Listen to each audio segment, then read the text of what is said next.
Who is the president of the Republic of Uganda as we are speaking now? Is it General Yoweri Museveni or his son, General Kainerugaba Muhoozi, the CDF of the Army of Uganda? So, of the two, who is who?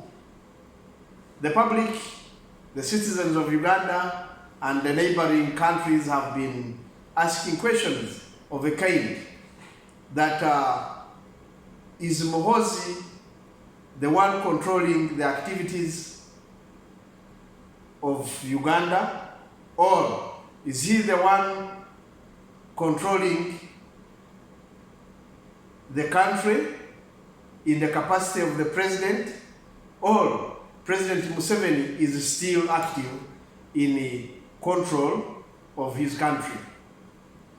Now, the genuine answer is President Museveni is still the president of the country, Uganda, whether because he's the one that was sworn in as legitimate elected president. Whether he was sworn in, whether he was elected fairly or unfairly, that is a discussion of another day, at least not today. Let's still have one more day to survive, and then maybe we shall discuss about the unfair election of the president in Uganda 2026. But at the moment, it is President Museveni who was sworn in as president, unless otherwise is proven. Now, why is it that Muhoozi's face is common in controlling the activities or the affairs of the country more than the president elected? This has been known for a long time that President Museveni is grooming Muhoozi for succeeding him. It is not something new, and it is not something that we haven't known or we haven't had. Only that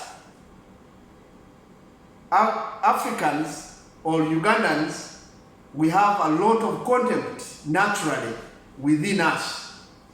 And that contempt has always kept us into problems. Problems come when we are seeing them and we undermine them. We say, that one is a small thing. So we say, we keep saying this is small, we keep undermining, underrating something or someone, or including diseases that come on our bodies or internally within our body system. You feel weakness, you feel something, but you take it for granted. You think it is small, only to realize it when you cannot control it anymore. Now, this is exactly what General Muhoozi is taking us through. Many people see Muhoozi in an image of a drunkard. That he is a drunkard, is a stupid man, is a fool, is what? And that is what many people have been made to believe. And this kind of perspective has been created by the opposition leaders. And of course, the supporters of these opposition leaders also follow what their leaders tell them. But now, an educated man like me, who has more than 1 degree, I cannot come here on my channel and tell you that General Muhoozi is stupid. General Muhoozi is a drunkard. However much someone can be of a kind, however much drunkard that person is, you cannot be a graduate, that is one. You cannot be a graduate of different army colleges in the world, the best army colleges in the world, and still you remain as stupid as what people are making you to be.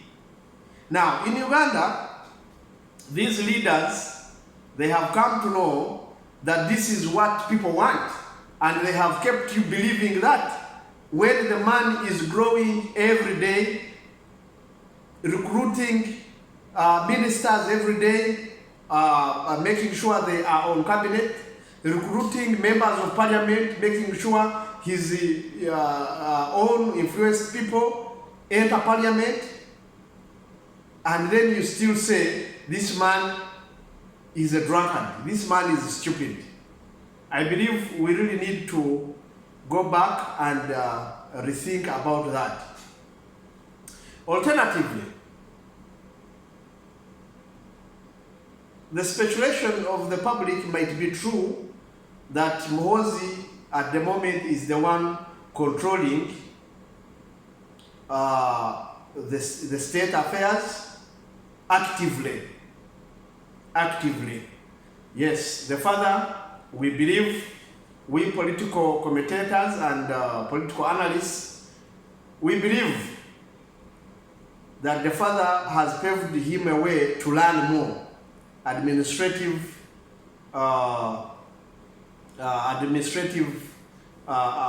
approaches and also different things within the state system.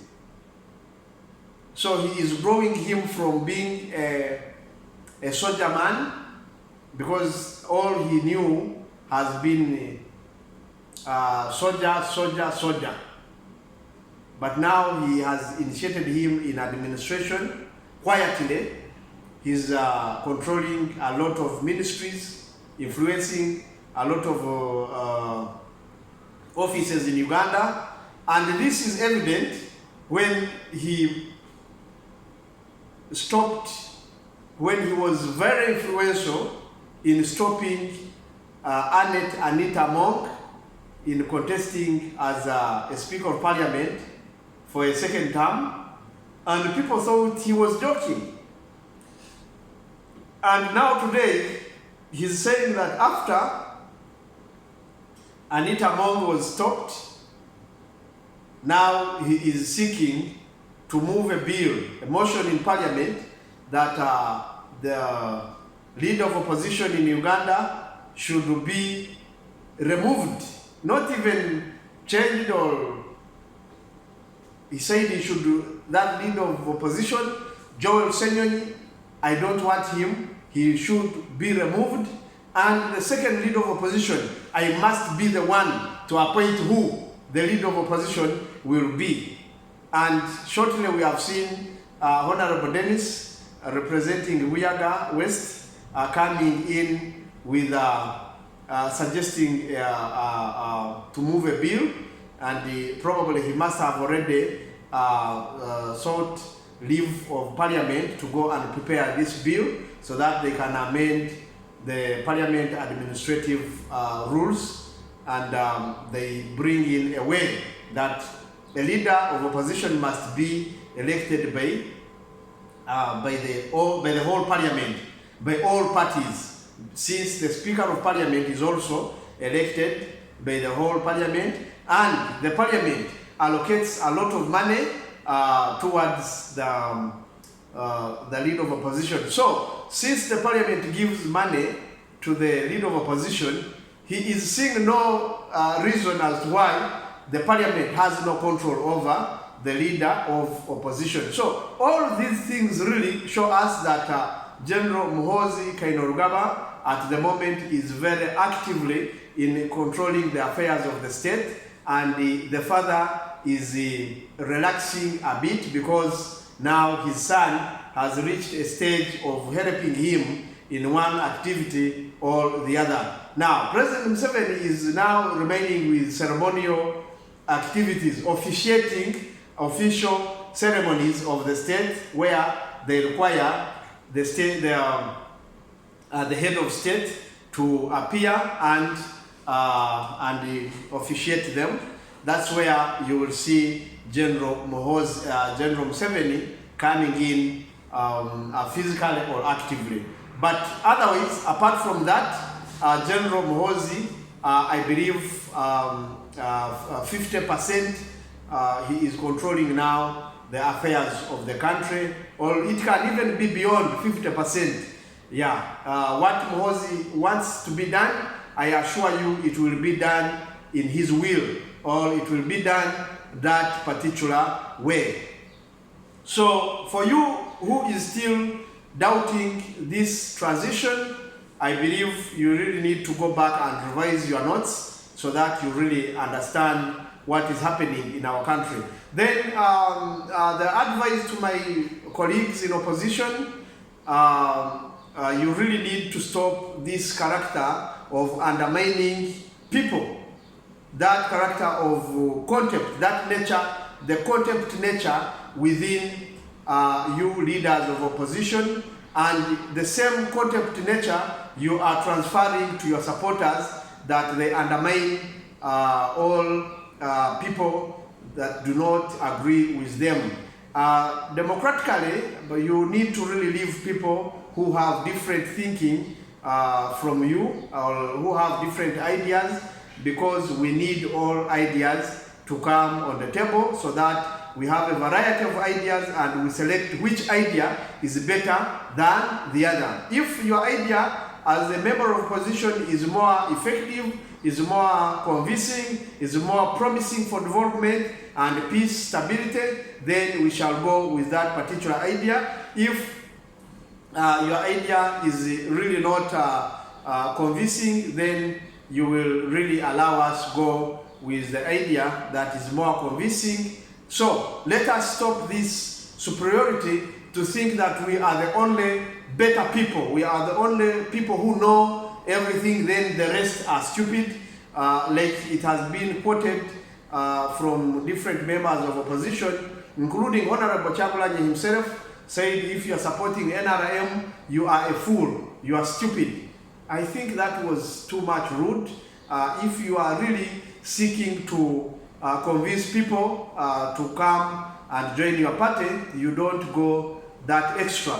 Of recent, the former Uganda Prime Minister, known as Dan Mulika, also Dan Mulika, I think that's the right name, also did the same. Said that all NRM members who are supporting NRM, they are stupid. I don't think that was good to say it that way, because these people, they know exactly. These people know exactly what they are doing. So the only way to convince them to come on your side, you need really to make them know that your party is better in ideologies, is better in vision. You have a more clear, bright vision and bright future for the country Uganda than the current leading party, instead of insulting them that they are stupid. People can really change. If you handle them diligently, if you handle them with care and with respect, people can respect you back and people can change. If you show them the right way to go, if you really show them that the current government is not doing well in this and that, you can show them how there is a lot of unemployment rate in the country. You can show them the violation of human rights that are going on. You can show them the failure for developing infrastructures in the country, for extension of electricity everywhere, roads, good roads, extending them in every city and rural areas, and service delivery in extending good health care. So if you open people's eyes in this nature and you show them how you are going to do these things, you show them the way you are going to achieve this money, I believe people can, within a blink of an eye, change and support you. But if you use a rude approach and aggressive approach towards those who do not agree with you in a way that when you meet them along the way, you want to beat them, like we have seen the NUP supporters have been doing, those who support a National Unity Platform. Whenever they meet NRM supporters, they want to beat them. They want to violently exchange words with them. They tell them the way they don't have a brain. So all those things are uncalled for. One thing we need to know as members of the public is that politics is like religion. So let everybody be in a religion he wants, whether in the Protestant, whether Catholic, whether Muslim, whether anywhere. So likewise in the politics, let people be whether in the NRM, in the FDC, in the NUP. You don't stop them. Only convince them to change from one party to another. Thank you very much for listening to me.